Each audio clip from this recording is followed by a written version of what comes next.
Innal hamdalillah asyhadu an la ilaha illallah wa asyhadu anna Muhammadar Rasulullah. Allahumma shalli wa sallim wa barik ala Muhammad wa ala alihi wa sahbihi wa man tabi'ahum bi ihsan, amma ba'd. Halaman 286, hadis nomor 677.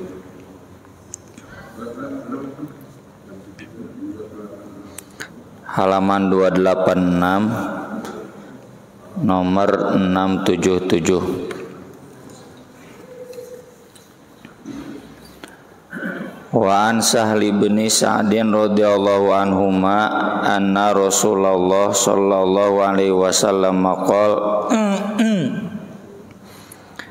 la yazalun nasu bi khairin, selamanya orang-orang ada dalam kebaikan, ma'ajjalul fitra, selama mereka menyegerakan berbuka.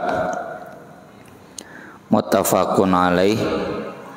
Wali Tirmidzi, dalam riwayat Tirmidzi, min hadits Abi Hurairah radhiyallahu anin Nabi sallallahu alaihi wasallam qala Allah azza wa jalla, Allah azza wa jalla berfirman, ahabbu ibadi ilayya, sebaik-baik hambaku menurutku, a'jaluhum fitron, yang paling menyegerakan berbuka. Ini berarti pahala saum itu lebih besar, lebih baik jika lebih cepat berbuka. Tentu yang dimaksud berbuka di waktu maghrib ya. Tong paling cepat di asar kene geus buka. Dan tidak bertambah pahala saum itu dengan ditambah saumnya sampai isya atau sampai malam ya. Ini yang nanti diistilahkan dengan ta'jil fitri, ta'jil iftar. Ta'jil itu menyegerakan. Memang tradisinya di Arab hari ini pun ada ta'jil, ada makan ya. Ta'jil itu ngabatalan kalau istilah orang Sunda, kemudian makan. Tapi memang di hadis-hadis Nabi itu, Nabi makan 3 kurma itu nyati loh tidak yang lain, karena memang kurma pada zaman Nabi itu makanan pokok, ibaratnya nasi di kita atau mie ya. Yang berikutnya tentang sahur. Wa an Anas bin Malik radhiyallahu anhu qala Rasulullah sallallahu alaihi wasallam tasahharu fa inna fis sahuri barakatan, makan sahurlah kalian karena dalam waktu sahur itu ada berkah. Sahur itu arti asal sahur itu yang samar, yang tidak jelas. Sihir disebut sihir karena tidak jelas. Sahar disebut sahar karena tidak jelas. Disebut malam sudah terang, disebut terang belum siang ya. Sedangkan sahur itu makanan yang dimakan di waktu sahar. Sudah jadi bahasa kita, jadi makan sahur ya. Barokatan di sini artinya adalah berkah. Berkah itu artinya al-khair, kebaikan. Kebaikannya kebaikan mencakup dunia akhirat. Secara duniawi sahur itu pertama tentu menguatkan tenaga ya. Meskipun untuk beberapa orang makan sahur itu jadi capek perutnya ya, jadi berat perutnya, kadang kurang lancar pencernaan. Yang kedua, dengan sahur itu ada peluang kita berbagi makanan dan minuman ya. Ada peluang kita saling membangunkan ya. Dengan sahur itu kan saling membangunkan, saling membangunkan. Kemudian barokah yang lainnya ini dari segi waktu, karena ini waktu yang tepat untuk istighfar. Wabil asharihum yastaghfirun wal mustaghfirina bil ashar.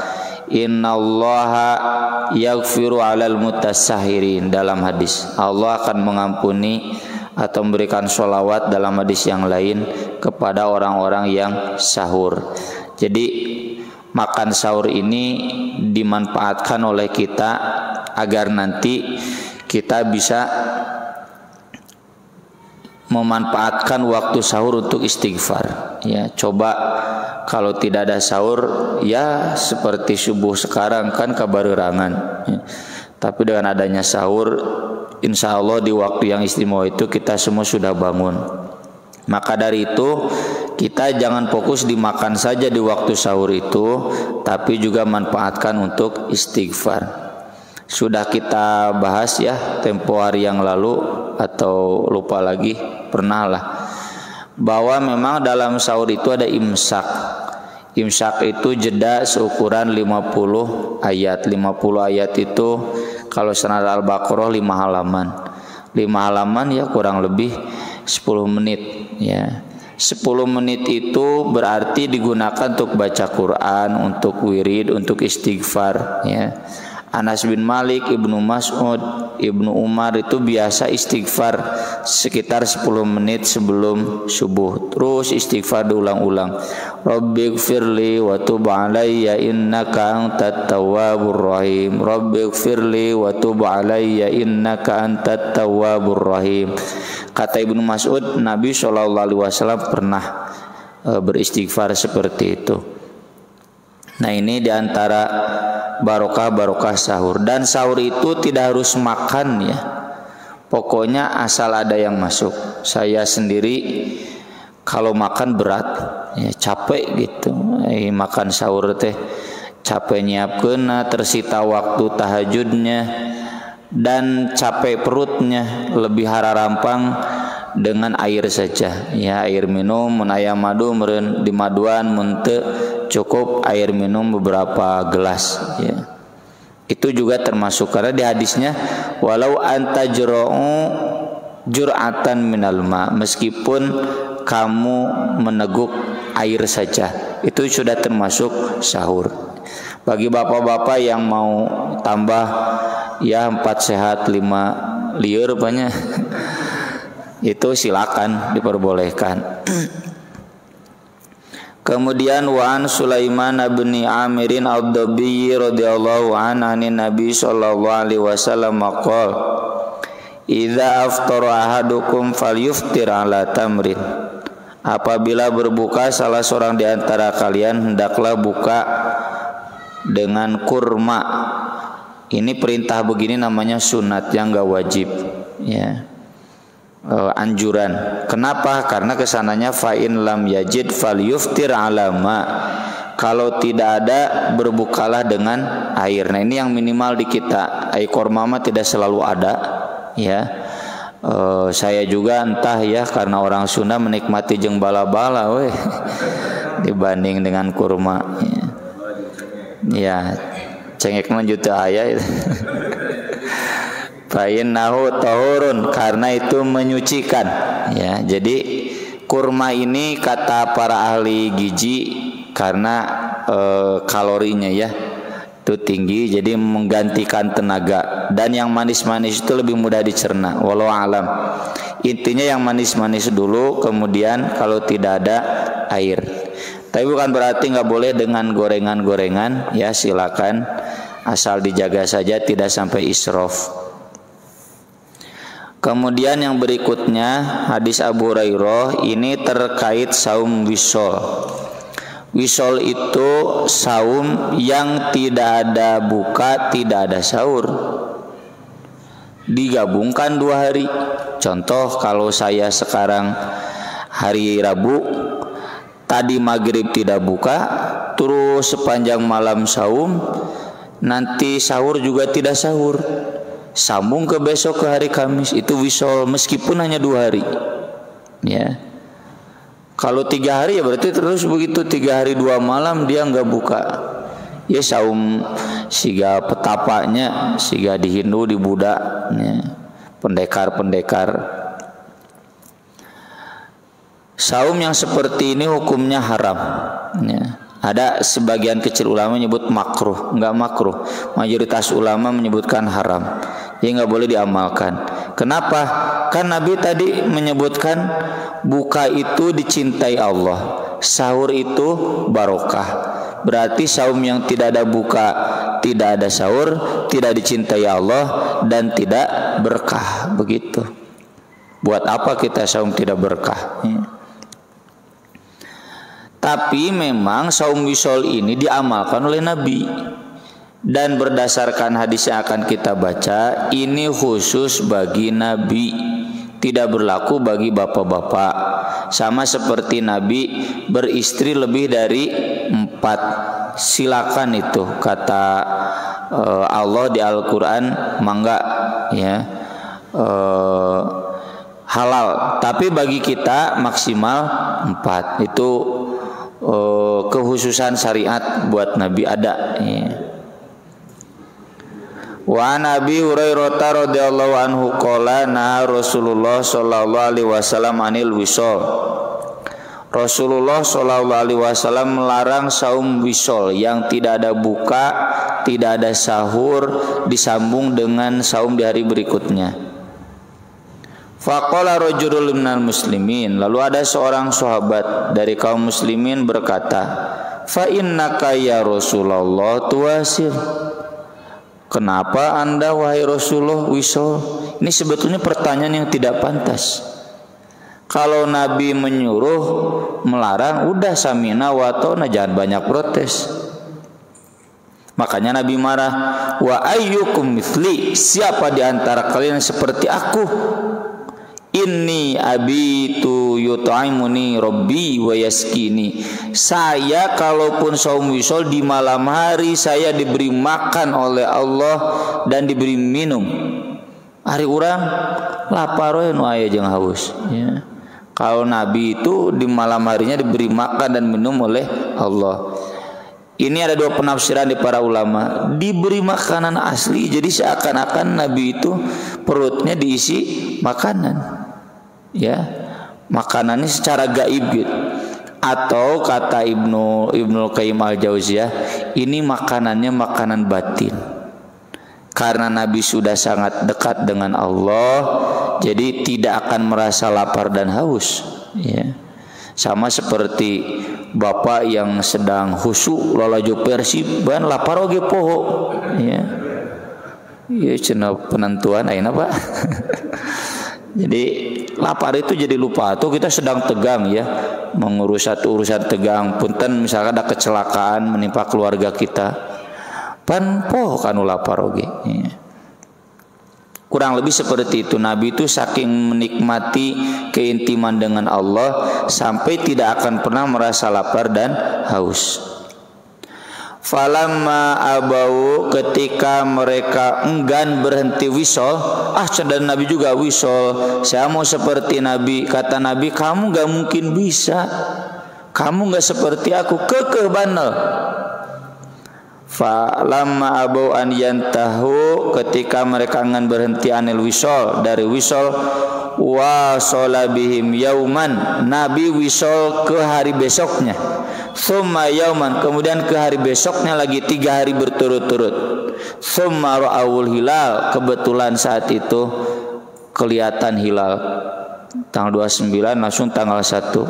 Faqala, lalu kata Nabi, lau ta'akhkharul hilal, seandainya hilal berakhir, lazidtukum, aku akan tambah untuk kalian, kal munakil, seperti Nabi yang marah lahum kepada mereka, hina abau an yantahu, ketika mereka enggan berhenti.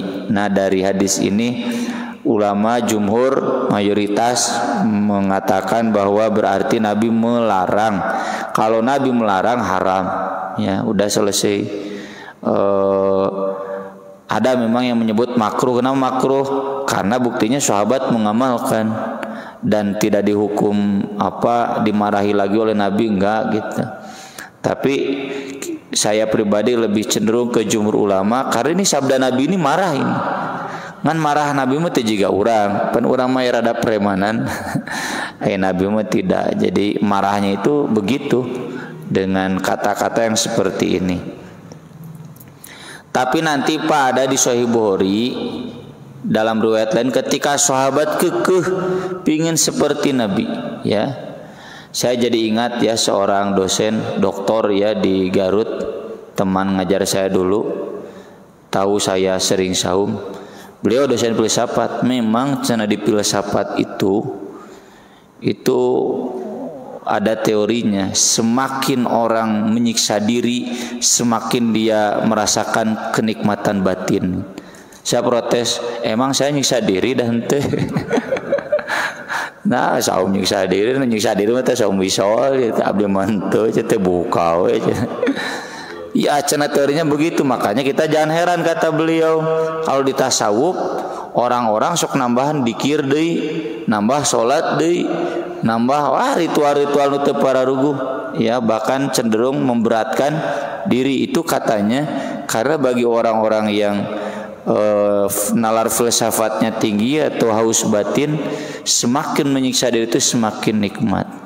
Mungkin ya sebagian sahabat itu ada yang seperti itu. Cenep saum ini kurang cukup, pingin lebih gitu. Mereka mengikuti Nabi. Kata Nabi, man yuwasil fal yuwasil ilas sahar. Siapa yang mau wisol, silahkan wisol sampai sahur. Di antara yang selalu saum wisol sampai sahur adalah Imam An-Nawawi yang menulis kitab Riyadhus Shalihin, atau yang syarah Sahih Muslim. Tiap Jumat subuh saya kajian online ya. Imam An-Nawawi itu saumnya setiap hari dan makannya satu kali saja, sahur ya. Siang saum, maghrib, isya, sampai sahur. Bagi beliau, biar saya nggak terlalu sibuk dunia. Imam An-Nawawi itu kalau disuguhi, kan beliau pejabat negara, disuguhi makanan enak beliau nggak mau. Ya. Saya takut ini kesenangan surga yang disegerakan, nggak mau. Ya, ini makan ahli surga, saya biar nanti menikmatinya di surga. Sampai begitu. Ya. Imam An-Nawawi itu juga nggak mau makan dari pasar. Kenapa? Syubhat, terlalu banyak bercampur dengan praktik mafia minyak goreng. Minyak goreng itu rame, ayo geus dimahalkeun loba kan. Jadi banyak syubhat. Beliau lebih baik memasak sendiri, anu dipelak sendiri gitu, anu direbus-rebus, ya begitu beliau. Atau kalau menyembelih daging nyembelih sendiri, masak sendiri. Pokoknya mah hese ulah hirup jeung Imam An-Nawawi mah gitu. Nanti bekerja sama Ibnu Hajar nih, Ibnu Hajar Al-Asqalani yang nulis kitab ini. Beliau juga saumnya setiap hari, kecuali kalau beliau sedang tidak sehat, saumnya saum Daud. Jadi Pak, saum Daud teh lamun teu sehat ari urang mah saum Daud keur sehat ge ripuh. Kenapa? Karena mereka sudah terbiasa dari sejak kecil ya nyantri, dan pang-pang nama keimanannya sudah kadar tinggi. Ya da etan saya mah nafsu banyak. Da kuat orang dengan hayang darengeunah ieu gitu. Hayang anu aya teh loba hayang nya kom nu tukang ngaroko mah hese saum sunat teh. Karena kagoknya nikmat cenah ningali geus dahar ngaroko cenah ningali unggul ge nikmatnya geus atuh geus nikmat mah teu kudu ngaroko tapi da keukeuh aya ngaroko. Nah itu jadi ada boleh saum wisol tapi sampai sahur, ada sahih. Saya belum pernah mengamalkan saum wisol sampai sahur. Bili aya Pak Haji naroskeun usah teu acan. Ya kalau saum tiap hari ya sekarang udah berapa? 18 hari ya. Kemudian wa anhu radhiyallahu an qala Rasulullah sallallahu alaihi wasallam, man lam yada' qaula zur, siapa yang tidak meninggalkan omongan dusta, wal amala bih, dan amal dusta ya. Amal dusta itu amal yang beda antara yang diomongkan dengan yang dikerjakan ya. Perkataan dusta, bohong, jelas, saksi palsu, ya. Ngawadul, menipu, ya. Wal jahla, dan bersikap bodoh. Sikap bodoh itu sikap yang tidak berdasarkan ilmu. Secara ilmu harusnya begini, dia bertindak begitu. Harusnya mengisi dengan yang manfaat, ini malah diisi ku hal-hal yang tidak manfaat. Wal jahla, bodoh. Falaisa lillahi hajatun, maka tidak ada kebutuhan bagi Allah fi an yada'a ta'amahu wa syarabahu, dalam usahanya meninggalkan, dalam amalnya meninggalkan makan dan minumnya. Maksudnya kalau kita saum tidak mengendalikan perkataan dan sikap, saumnya tidak akan berpahala. Tapi kalau bapak batal doraka, jadi minimalnya lah kerja minuk itu mah dia tidak dapat dosa, tapi juga tidak dapat pahala. Tentu bukan berarti bahwa qaula zur, al-amal, al-jahla di luar saum jadi halal. Enggak, sama haram. Apalagi begitu ketika saum. Kalau ketika saum berbahayanya apa? Pahala saumnya kan hilang. Allah enggak butuh. Mal dipunten ku Gusti Allah. Jadi sia-sia. Ya, oleh karena itu saum kita, saum dari makan dan minum, sempurnakan dengan saum akhlak, ya. Terutama itu Pak punten, di bulan Ramadan itu kita terlalu banyak jajan, belanja, ulin. Nyamun ulin ngabuburit anak kecil mah nggak apa-apa, memang sunnah. Kan ini mah ada urang nu hayang ulin, ya. Jadi terlalu banyak main. Yang saya lihat biasanya kerambolnya catur gitu. Daripada kesel, itu hemat saya termasuk al-jahl lebih. Karena seharusnya bulan Ramadan itu bulan tadarus. Tadarus itu setoran hafalan Quran. Bapak-bapak dituntut untuk meningkatkan hafalan Quran, setorkan. Kalaupun tidak setoran hafalan, setoran bacaan. Itu menuntut kita untuk lebih banyak berinteraksi dengan Quran. Di samping tadarus umum di luar Ramadan. Kalau tadarus di bulan Ramadan khusus setiap malam. Tah ti siangna ngapalkeun. Isi dengan kegiatan-kegiatan yang bermanfaat. Khusus di bulan Ramadan mah tinggalkan yang perbuatan-perbuatan yang tidak bermanfaat. Kemudian yang berikutnya dari Aisyah radhiyallahu anha qalat kana Rasulullah sallallahu alaihi wasallam yuqabbilu wa huwa shaimun. Rasulullah sallallahu alaihi wasallam pernah mencium ketika beliau saum, mencium istrinya. Wa yubashiru wa huwa shaimun, dan bercumbu atau berpelukan dengan istrinya ketika beliau saum. Walakinnahu amlakukum liirbihi, tapi beliau itu yang paling mampu menguasai hawa nafsunya di antara kalian. Maksudnya kalau kalian khawatir kebablasan, lebih baik jangan. Ini memang pertanyaan dari seorang lelaki ke Aisyah, apa yang halal bagiku dari istriku ketika saya saum? Ya da cenah nafsuna ayana borang ti peuting mah eueuh cenah gitu, capek ya. Ti borang aya ngaranna ge setan, ya. Boleh tidak cenah bercumbu dengan istri? Kata Aisyah, boleh, tapi jangan sampai kebablasan jadi cima, enggak boleh, ya. Ini rukhsah, ya. Dalam riwayat Muslim ada tambahan fi Ramadan, di bulan Ramadan. Silakan kalau memang sudah tidak kuat, tetapi tetap dikendalikan, jangan sampai cima. Kemudian hadis berikutnya dari Ibnu Abbas radhiyallahu anhuma annan Nabiyya sallallahu alaihi wasallam ihtajama. Nabi sallallahu alaihi wasallam pernah berbekam wa huwa muhrim ketika ihram ibadah haji. Ketika ihram itu berarti dari tanggal 8 sampai tanggal 13 itu beliau berbekam. Sampai tanggal 10 ya. Da kadituna tos teu ihram. Wahtajama wa huwa shaimun, dan beliau pernah berbekam ketika beliau saum. Artinya beliau tetap saum dengan berbekam. Berarti bekam itu tidak membatalkan saum. Wan Shaddad bin Aus radhiyallahu an, tapi kata Shaddad bin Aus, anna Rasulullah sallallahu alaihi wasallam ata ala rajulin bil Baqi'.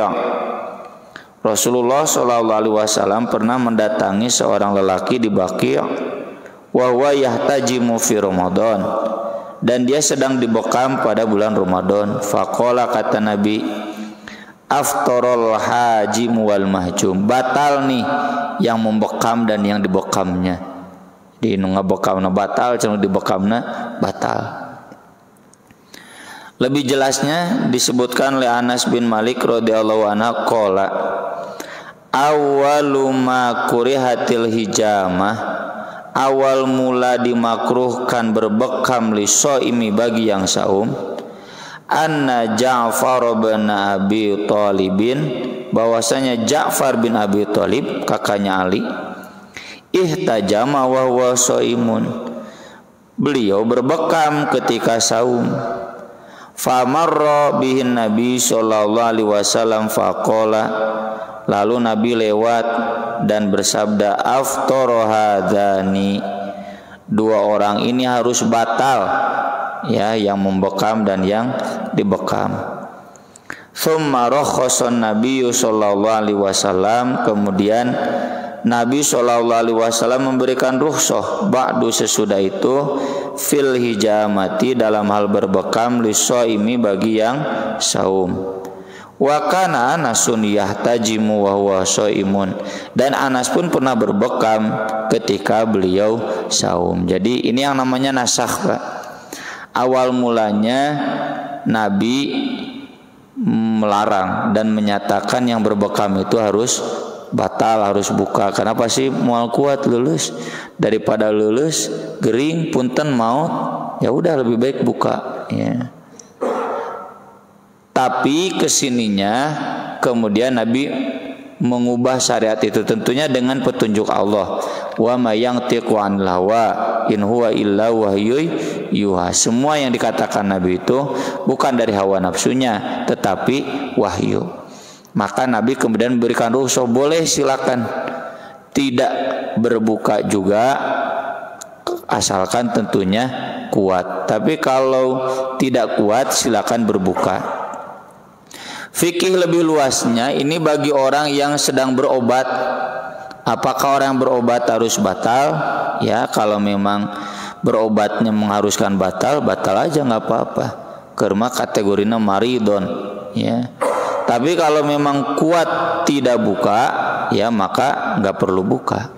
Kayak orang yang sakit mah kan asal minum obat sahur dan minum obat ketika buka dan sebelum tidur dipindahkan gitu minum obatnya kuat. Tapi kalau nggak kuat, kalau nggak minum obat misalkan jadi lemas dan sebagainya, itu silakan berbuka, ya. Kemudian yang berikutnya dari Aisyah radhiyallahu anha, anna Nabiyya sallallahu alaihi wasallam iktahala fi Ramadan wa huwa shaimun. Nabi sallallahu alaihi wasallam pernah bercelak pada bulan Ramadan ketika beliau saum. Ini tradisi, ya, di Arab itu lelaki juga bercelak, ya. Kalau ada di kita yang bercelak lelaki, ya jangan dimarahi, dianggap sesat, ya. Meski tidak lumrahnya kayak perempuan. Karena daerah panas itu membutuhkan, ya, panas sekali itu buat melindungi mata, yang saya baca demikian meskipun saya belum pernah mengamalkannya.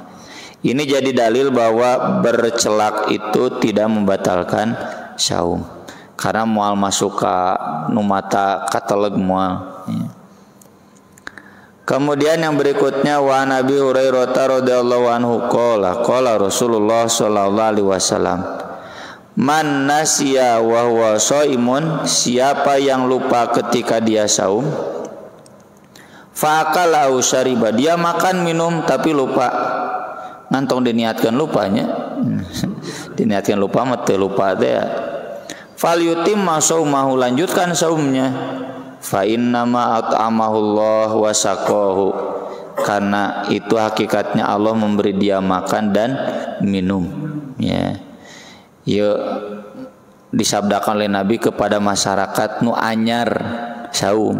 Bapak-bapak mah insyaallah mualnya mual udah terbiasa. Ini biasanya bagi yang baru, ya, baru saumnya biasanya mualaf, ya. Poho, atau bapak yang baru Senin Kemis, ya, harus biasa insyaallah mual, ya.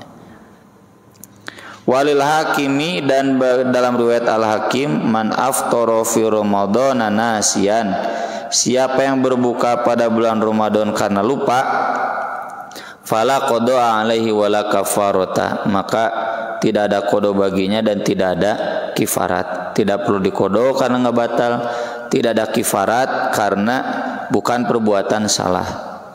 Tapi ini untuk makan dan minum saja, Pak. Kalau jima ada kifarat dan harus ada kodo. Acana lupa, piraku lupanya. Pamajikana ditingingetan. Sigana sarua lupa. Yang jelas itu karena nafsu yang terlalu gede. Berikutnya dari Abu Hurairah radhiyallahu an qala Rasulullah sallallahu alaihi wasallam, man dara'ahul qai'u fala qada alaihi, siapa yang terdesak oleh muntah, muntahnya tidak disengaja, maka tidak ada qada baginya. Wa man istaqa'a, tapi siapa yang muntah disengaja, fa alaihil qada, maka dia wajib qada. Emang kenapa muntah disengaja teh? Nya nu sararebel, nya lebat angin di dia asa naon gitu, asa yang diutahkeun gitu. Gituan biar muntah. Itu kata Nabi, ini hadisnya sahih, batal ya. Meski di Al-Qur'an disebutkan 3 yang membatalkan itu makan, minum dan jima. Nah, ini hadis menambah termasuk muntah disengaja. Memang Imam Bukhari mengatakan tidak batal, karena kata Imam Bukhari batal itu bagi yang masuk, bukan yang keluar ya.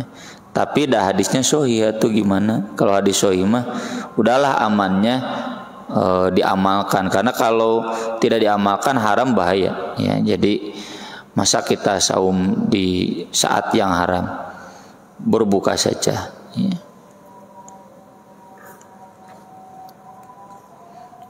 Kemudian ini masalah safar ya. Ini Wan Jabir bin Abdullah radhiyallahu anhuma anna Rasulullah sallallahu alaihi wasallam kharaja amal fath ila Makkah fi Ramadan.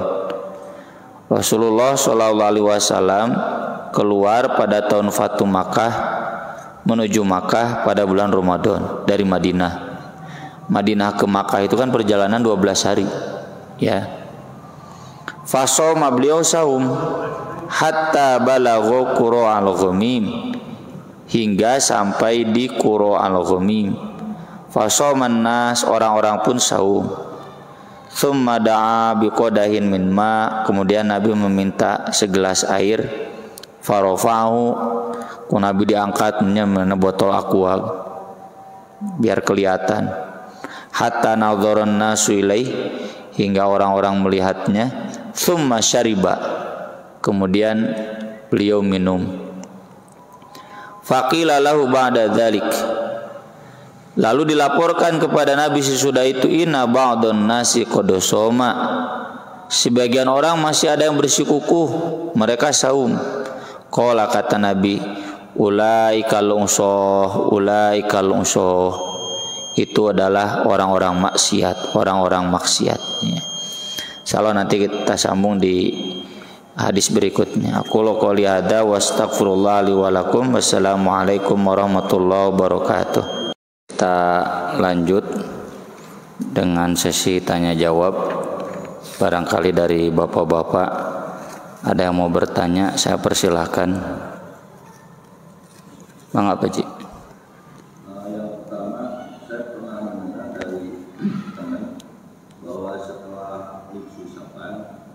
Kegiatan ibadah sunnah itu bisa dikurangi, jadi tidak sebesar sebelumnya. Bahkan bahkan sedang jalan-jalan, itu yang pertama. Kemudian yang kedua, untuk membayar pijat, apakah pijat dibayar untuk orang tua bisa harus dari awal atau misalnya bisa setelah seminggu puasa perlu kita bayar? Yang pertama terkait mengurangi ibadah sesudah nisfu Sya'ban, itu ada hadisnya, idzan tasofa Sya'ban fala tasumu, apabila sudah lewat nisfu Sya'ban, setengah Sya'ban, maka janganlah kalian saum. Tapi hadis itu tidak terlalu kuat. Sementara hadis yang kuat menginformasikan bahwa Nabi saum Sya'ban hampir sebulan penuh. Ya. Maka dari itu Al-Hafidz Ibnu Hajar mengompromikannya, seandainya hadis itu sahih, berarti hadis itu ditujukan kepada bapak-bapak yang kondisi fisiknya tidak sedang bagus. Jadi di setengah Sya'ban terakhir itu sebaiknya dipulihkan kondisi fisik agar nanti ketika Ramadan kuat gitu. Cuma tetap yang lebih kuat, yang jelas Sahih Bukhari Muslim, Nabi SAW itu bahkan saum Sya'ban ditekankannya di akhir, istilahnya suror Sya'ban. Bahkan Nabi menegur sahabat yang saum Sya'ban, tapi 2 hari terakhir dia tidak saum Sya'ban. Kata Nabi, kodok nanti kalau udah Idul Fitri, ya, saking menekankannya saum sunat di bulan Sya'ban, utamanya menjelang akhir. Ya, tapi kalau bagi yang kurang sehat silakan. Jadi ada hadisnya Pak, cuma hadisnya kata Ibnu Hajar dalam Fathul Bari itu tidak kuat. Yang kedua, fidyah itu tidak dibatasi waktu, ya. Tapi memang lebih cepat lebih baik prinsipnya. Mau pas hari itu bagus, ya. Yang namanya bayar itu diawalkan karena memang misalkan orang tua bapak udah nggak mungkin saum, fidyahnya di awal Ramadan disekaligus,kan boleh, ya. Nanti sesudah seminggu, sudah sebulan juga boleh, ya. Tidak ada batasan waktu, maka kita tidak perlu membatasinya. Cuma kembali ke dalil umum, mengamalkan amal solis dengan segera itu adalah yang baik. Yang sering saya ditanya bagaimana teknis fidyah. Fidyah itu kan di Al-Qur'annya to'amum miskin. To'am itu satu makanan, miskin satu orang miskin. Jadi satu hari dihitung satu kali makan untuk satu orang miskin. Teknisnya to'am itu bisa makanan pokok yang sebut mentah seperti kurma, gandum. Gandum kan harus dimasak, ya. Kalau di kita beras harus dimasak. Maka boleh kita memberi fidyah itu beras. Kalau boleh dan beras berarti boleh dengan uang. Karena bagi orang miskin uang itu pasti dibelikan makanan, ya. Kalau ima dibelikan baju berarti lain orang miskin, ya, tidak tepat sasaran. Orang miskin itu mohon maaf ya, tetangga-tetangga saya itu udah biasa ngomong asal kabeli beas, geus tenang gitu. Jadi uang yang mereka miliki itu prioritasnya buat beras, ya. Nya atuh tong boro nu miskin urang wae ipanya ada aya beas mah aman. Saya kalau itikaf pokoknya udah ninggalan beas sakarung buat istri saya, ya. Eta da nu pokok mah gitu. Jadi fidyah itu bisa kita memberi berasnya. Dalam hadis tentang kifarat nanti kan yang kifarat jima nanti hadisnya dibahas, itu harus memberi makan 60 miskin. Kata Nabi, nih 15 sok bagikan ke 60 miskin. Berarti standar makan kurma pada zaman Nabi 1 sok itu untuk 4 orang miskin. Berarti 1 orang miskin, to'am miskin itu 1/4 sok. 1/4 sok teh saparapat zakat fitrah. Zakat fitrah kan 2,5 kilo. Berarti kurang lebih 7 onsnya, 7 ons setengah lah. Dibulatkeun mah 7 ons. 7 ons laras banyak. 2,5 kilo kan berarti 1/4-nya 7 ons. 7 dikali 30 ya, berarti sekitar 2 kilo 10 ya, atau 2 kintal ya. Begitu Pak, jadi ngitungnya.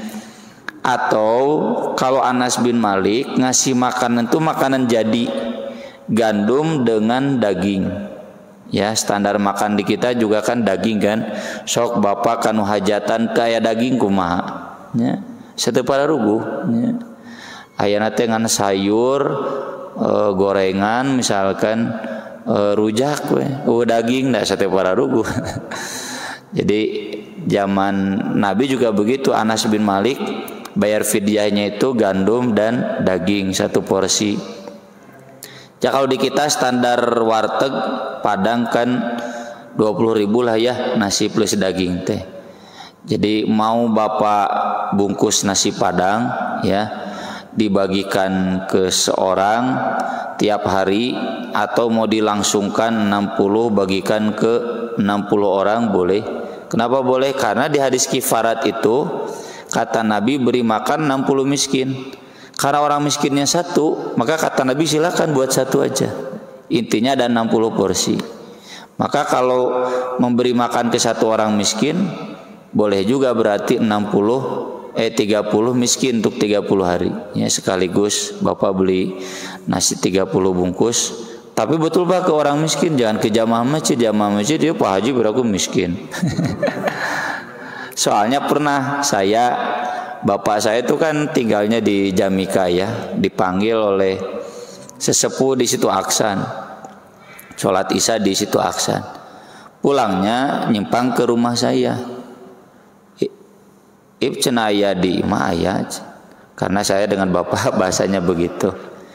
Iya cenah Pak Haji anu nitip pidyah ngomongna teh cenah jang ustad jeung tuang putra, cenah jang mana jang sadeui cenah gitu. Saya jawab, da abdi mah lain fakir miskin gitu. Nya cenah bapak oge mata ka dieu heula da amanah. Geus curang bikeun ka tatangga bapak cenah. Nya sok mangga. Jadi bapak-bapak hati-hati. Pernah juga puntennya dari lembaga zakat nelpon ustad cenah didinya program buka bersama iya. Saya mau ngirim cenah gitu. Boleh? Dina bungkusna teh fidyah untuk fakir miskin. Ini kan yang makan ustad-ustad bukan fakir miskin gitu. Bagikeun ah cetek anu lain kan fakir miskin. Bikin KRT cetek gitu. Dan kita ingatkan tolong kalau ada fidyah jangan dikepesantrenkan. Karena di pesantren tidak semua fakir miskin. Enak dipilih-pilih. Ini buat kamu mah jangan, dah enggak enak ya.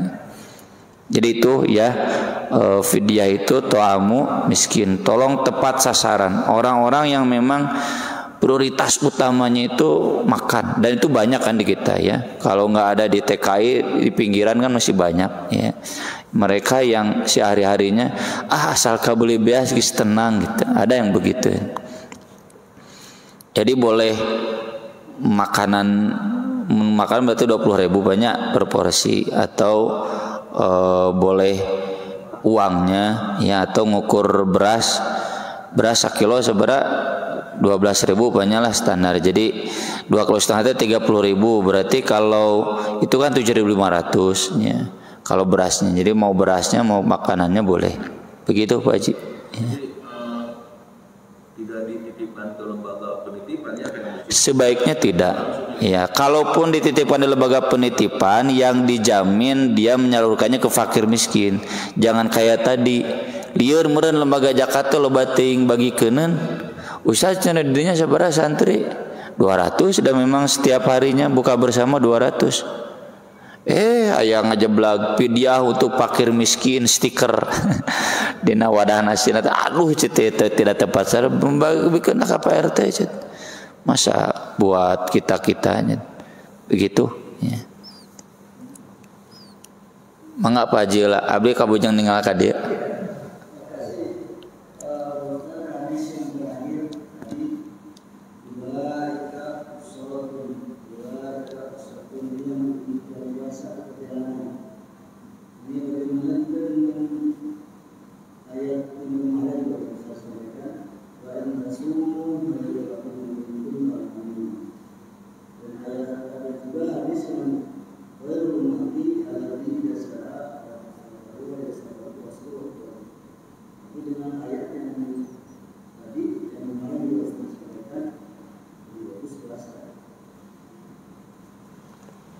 Ya, Ini tadinya makanya saya lihat jam mau dibahasnya minggu depan ya, karena panjang hadisnya, penjelasannya panjang. Jadi hadis ulaikal usoh itu ditujukan kepada orang yang safar, sudah payah dalam safarnya, memaksakan diri saum. Dalam hadis yang lain itu disebutkan oleh Anas bin Malik, kami pernah safar perang di hari yang sangat syadidal hari, sangat panas, sampai masing-masing kami menaruh tangannya di kepala. Bakatku panas gitu. Ya, topi unggul gitu cukup sampai pakai tangan. Wa ma minna shaimun illa Rasulullah sallallahu alaihi wasallam wa Abdullah bin Rawahah. Tidak ada di antara kami yang saum kecuali Rasulullah dan Abdullah bin Rawahah. Abu Bakar buka, Umar buka, Utsman buka, Ali lagi buka, kecuali Rasulullah dan Abdullah bin Rawahah. Abdullah bin Rawahah itu yang panglima perang Mu'tah. Ya. Artinya kalau Nabi sudah buka, wah eta teh geus payah pisan gitu. Kalau ada yang Nabi buka mereka tidak buka, itu maksiat. Ya. Nabi saja yang kuat buka begitu. Tapi kemudian ayat Quran kita seperti tadi Pak Haji baca, wa antasumu khairul lakum, atau nanti di hadis berikutnya kata Nabi insya'a falyasum insya'a fa'aftir, kalau mau silakan buka, kalau mau silakan saum, silakan, itu tidak ada salah. Di zaman Nabi juga para sahabat biasa ada yang saum ada yang tidak. Fa minna falam ya'ibis shaim al muftir walam ya'ibil muftir as-shaim, yang buka teu ngaledek nu puasa, oh jajagoanan so suci enggak ya. Atau yang saum tidak meledek yang buka, teu payaan piragi sakieu buka cenah gitu. Begitu Pak Haji ya. Sebelah di sini dulu, orang tua dulu. Mangga Pak Haji. Waktu yang tepat untuk sahur itu jam berapa? Karena di orang Sunda zaman dulu Pak, jadi makan sahur itu ya waktu janari letih dari jam 2 udah mulai sahur. Nah ini yang tepat itu dari jam berapa? Iya. Kakek nenek saya juga begitu ya, nganteran sahur jam 3:30 teh geus cenah mama tadi jam 2 digedor teh pareureuh deui gitu. Di hadisnya kan jelas ya, kunna natasaharu ma Rasulillah summa nuhayyu ila sholati subhi, kami makan sahur bersama Rasulullah lalu bersiap-siap sholat subuh. Kata sahabat ke Anas, berapa jaraknya? Seukuran 50 ayat. Berarti sebelum 50 ayat itu sahur itu. Kalau tadi disebut 50 ayat itu 10 menit, berarti sebelum waktu yang 10 menit itu, ya setengah jam sebelum adzan subuh, ya itu waktu sahur.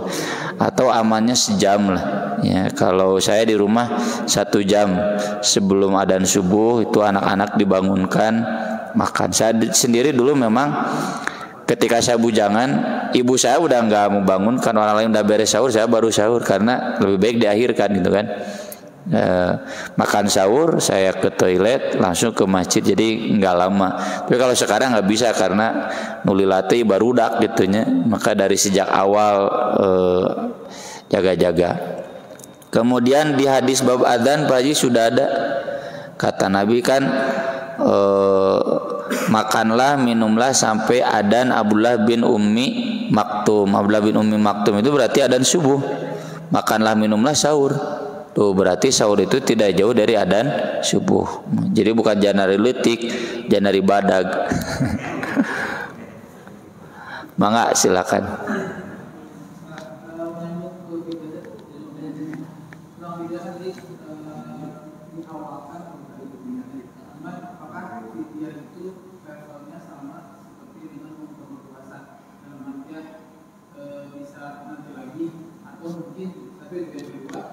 Kemudian nominal tiga itu atau angkanya kan kalau 30 hari puasa berarti 30 porsi.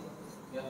Nah kalau dengan misalkan yang ibu hamil kan mungkin ada beberapa hari yang setelah Ramadan itu cobain untuk mengganti puasa yang kemarin dicil-cil gitu kan, sehingga sisanya nggak perlu dipuasain, disediain, bisa seperti itu kan?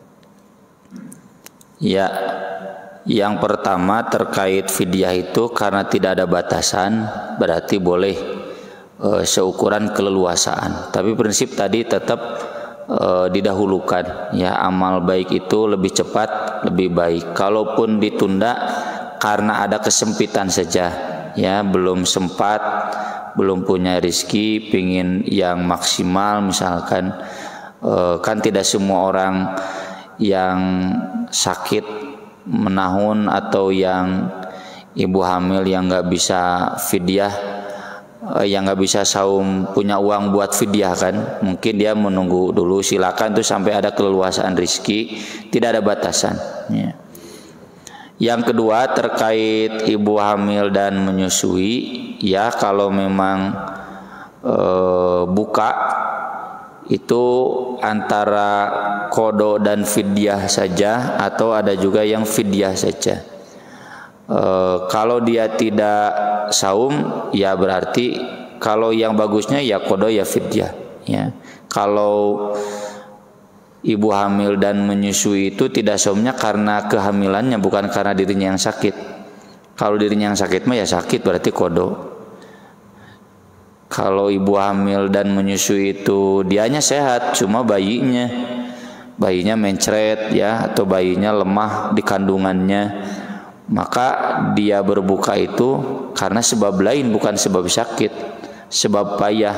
Nah, itu masuk kategori fidyah. Cuma para ulama jumhur menjelaskan karena tidak saum, dan tidak saum itu harus diqada, dan ibu hamil dan menyusui itu pasti bisa mengqada, tidak seperti yang sakit menahun kan, tidak mungkin mengqada, berarti harus ada qada plus fidyah. Itu jumhur ulama, dan saya sering bilang itu yang lebih baik. Tapi kalau memang nggak kuat, boleh ikut pendapat Ibnu Umar dan Ibnu Abbas. Kalau Ibnu Umar, Ibnu Abbas mengatakan cukup fidyah saja. Ya, kalau tadi akan menyebutkan saum, tapi kalau tidak fidyah ya silakan. Cuma kalau istri saya alhamdulillah ya, selama mengandung atau menyusui di Ramadan tidak pernah batal, kuat alhamdulillah, anak-anak saya juga kuat, ya. Jadi tidak otomatis juga harus buka, ya. Kalau memang kuat jalani saum, wa antasumu khairul lakum, saum lebih baik. Kalau tidak kuat ya batal. Pilihannya qada plus fidyah. Kalau tidak mampu pingin yang Ibnu Umar, silakan pilih fidyah saja, tapi amannya ya qada ya fidyah.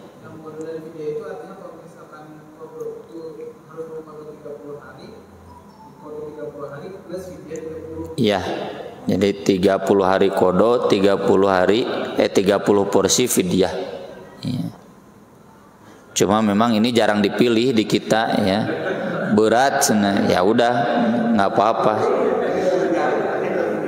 Saya juga pernah menyarankan begitu Bu yang terbaik. Cenah Ustad beratnya kumaha ibu lah.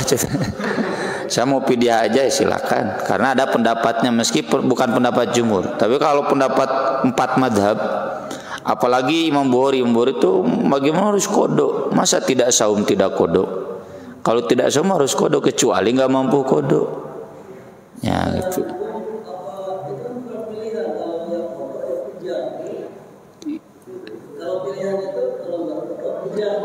Ya, qada itu bagi yang batal saum dan mampu mengqada.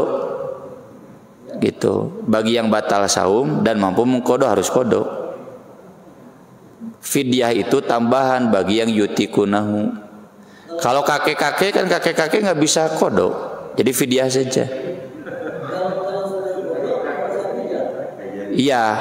Qada itu kan buat yang sakit dan safar. Ini ibu hamil nggak sakit. Ibu hamil nggak safar, gitu. Ibu hamil itu payah saja, khawatir janinnya.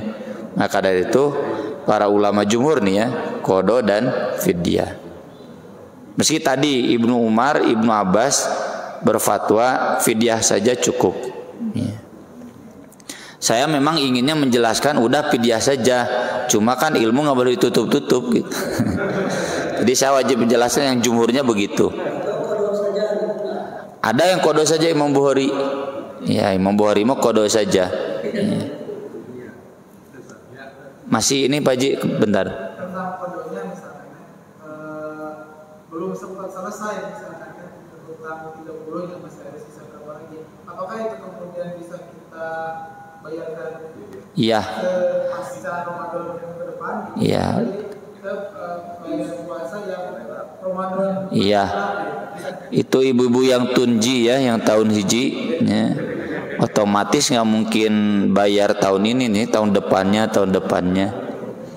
Boleh, tapi ada fatwa dari para sahabat dan fatwa ini sahih. Plus fidyah. Ya, jadi plus it'am. Kalau bayarnya muntas tahun depannya. Misalkan yang 25 hari sudah dibayar di bulan Sa'ban, 5 hari lagi belum, keburu Ramadan, berarti nanti pas di bulan Syawal yang 5 harinya lagi itu ya qada plus fidyah. Ada itu, dan itu kuatnya menurut Ibnu Hajar di dalam riwayatnya. Karena sahabat nggak mungkin memfatwakan kecuali kalau itu ada dari Nabi. Ya. Mangga Pak Ji. Yang pertama kan vaksin itu membatalkan yang sahur. Lantas yang kedua, jika seorang berumah tangga tidak bisa melaksanakan sahur karena sepuh penyakit, sementara dia sudah fakir miskin, apakah dia tidak punya kewajiban membayar fidyah? Terima kasih. Yang pertama di dalam fikih saum itu dibahas saud. Saud itu memasukkan obat ke hidung. Menanya manu salesma merenya nu pilek. Kata para ulama sepakat itu tidak membatalkan saum. Kalaupun menghirup air ke hidung, kata Nabi ketika saum nggak boleh ke atas. Kalaupun tidak sengaja ke atas nggak apa-apa, kan tidak sengaja. Kebiasaan wudu tarik teuing merenya lupa sedang saum ya. Jadi yang ke hidung pun itu tidak batal, termasuk yang masuk ke mulut asal tidak ditelan. Misalnya mencicipi masakan asal dikeluarkan lagi, asaan ciduhkeun gitu. Itu tidak batal. Maka dari itu setiap pengobatan yang tidak melewati kerongkongan maka itu tidak membatalkan saum, karena yang masuk batal saum itu kalau lewat kerongkongan. Buktinya masuk angin kan nggak batal saum. Masuk angin kan masuk ya. Obat juga sama, kemudian swab, PCR ya, disuntik vaksin itu semuanya tidak membatalkan saum karena tidak dimakan, kecuali kalau vaksinnya yang ditelan diminum itu batal ya. Kemudian yang kedua terkait orang fakir miskin yang tidak mampu qada dan tidak mampu fidyah, berarti gugur kewajibannya. Nanti hadisnya dibahas insyaallah pekan depan. Ini terkait orang yang kifarat jima ketika saum ya, nya miskin nya gede nafsu itu nurus tunjuk. Kata Nabi nih cenah 15 so bagikan sana ke 60 fakir miskin. Kata dia, siapa lagi lebih miskin dari saya? Cuma saya aja yang miskin. Nabi sampai tertawa ya, sampai terlihat gigi serinya nyengir. Nurus tunjuk. Ya silakan bawa sama kamu begitu. Jadi kalau yang kewajiban fidyahnya fakir miskin, dia berhak mendapatkan fidyah dari orang lain. Ya, begitulah yuridullahu bikumul yusra wala yuridu bikumul karakter syariat Islam itu memudahkan, tidak menyulitkan. Ya. Mengapa?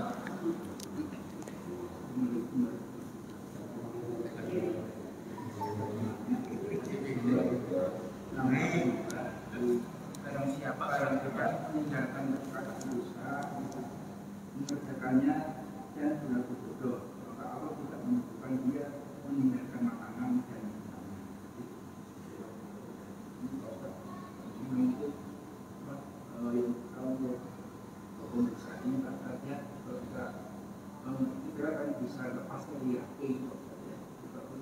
grup di AI, karena kita perlu informasi yang bagus untuk yang lain. Kadang-kadang kita kan kadang-kadang ada juga tapi ada ulasan atau mungkin yang mungkin tidak benar ada stop ataupun mungkin itu kan supaya yang itu bisa tapi itu lucu juga. Kita bisa juga kalau ingin menambah ilmu dan buka YouTube di usaha terkenal itu, tapi pada buka itu ada iklan-iklan yang saya itu yang kita atau mungkin yang tidak baik. Kira-kira kualitas puasa kita bagaimana? Ya. Di Al-Quran juga kan diarahkan, bukan berarti nggak boleh sama sekali bersentuhan dengan hiburan, dengan lelucon, tapi disaring. Ya. Orang yang ulul albab itu alladzina yastami'una al-qawla fayattabi'una ahsanah, di surat Az-Zumar, ya, di bagian akhir juz 21. Ya. Orang yang menyimak perkataan lalu memilih yang terbaik. Itu di WA tuh. Lewat we teu para renting mah. Ayeuna cenah teu muka WA bisi batal. Teu batal, asal teu pentingna dilewat ya. Bukan batal atuh, hilang pahala saumnya gitu. Termasuk YouTube ya. Aya iklan, lewati iklan we Pak, antosan 5 detik tong dilalajoan. Lewati iklan, itu bisa dilewat dah mual lama ya. Yang jelas kita tidak iklan manfaat Bapak kan nggak jadi soal ya. Iklannya yang nuju jogedan ya tong ditingali we atuh lewat ya. Karena di Al-Qur'an juga disebut walladzina hum 'anil lagwi mu'ridun walladzina hum idza marru bil lagwi marru kirama. Apabila mereka lewat pada yang sia-sia atau bahkan maksiat, mereka melewatinya dengan menjaga kehormatan diri. Jadi bukan berarti sama sekali nggak boleh bersentuhan. Pokoknya kalau kita menemukan, tinggalkan saja. Jadi YouTube, ya, TV, HP, chat WhatsApp, itu semua banyak yang bermanfaat kan. Yang tidak bermanfaatnya tinggal ditinggalkan saja. Insya Allah saumnya terjaga, pahalanya aman. Cukup? Ada lagi? Sedikit Ustaz, maaf tadi Pak Haji tentang diet itu satu untuk menggantikan satu hari, satu orang miskin satu porsi atau satu hari makannya. Dan yang kedua satu porsi. Satu porsi. Iya. Yang kedua kalau orang meninggal tahun itu apakah masih wajib membayar zakat fitrah? Meninggal tahun itu. Kewajiban zakat fitrah itu fitri ya. Fitri itu buka saum. Jadi kewajibannya itu ketika terlihat hilal Syawal. Kalau dia meninggalnya malam Lebaran, sudah masuk Syawal hilal baru, wajib. Tapi kalau dia meninggalnya hari terakhir Ramadan, tanggal 30 Ramadan, berarti belum wajib zakat fitri. Ya. Kewajibannya itu ketika fitri. Fitri itu ketika buka selesai saum Ramadan. Meski memang boleh diawalkan pengumpulannya, pembayarannya. Sahabat juga rata-rata bayarnya awal bulan Ramadan. Ya, tapi tetap dibagikannya nanti ya ketika fitri, ketika berbuka selesai bulan Ramadan. Cukup? Ada adik mangga? Boleh, nanti ada hadisnya ya, asal kuat. Tapi dah bapak mah malkiat Pak ulah. Saya pun juga enggak setiap hari sepanjang tahun, setiap hari ketika sehat, ketika tidak sehat ya buka Pak. Kebetulan ini bulan Syaban saya sudah ya terakhir tanggal 5 kemarin pas ngecor buka teh. Ya, dari tanggal 6 sampai sekarang masih saum. Cekap? Baik, terima kasih, mudah-mudahan bermanfaat. Aku qouli hadza wa astaghfirullah li wa lakum. Subhanakallahumma bihamdik asyhadu an la ilaha illa anta astaghfiruka wa atubu ilaik. Wassalatu wassalamu ala Rasulillah. Wassalamualaikum warahmatullahi wabarakatuh.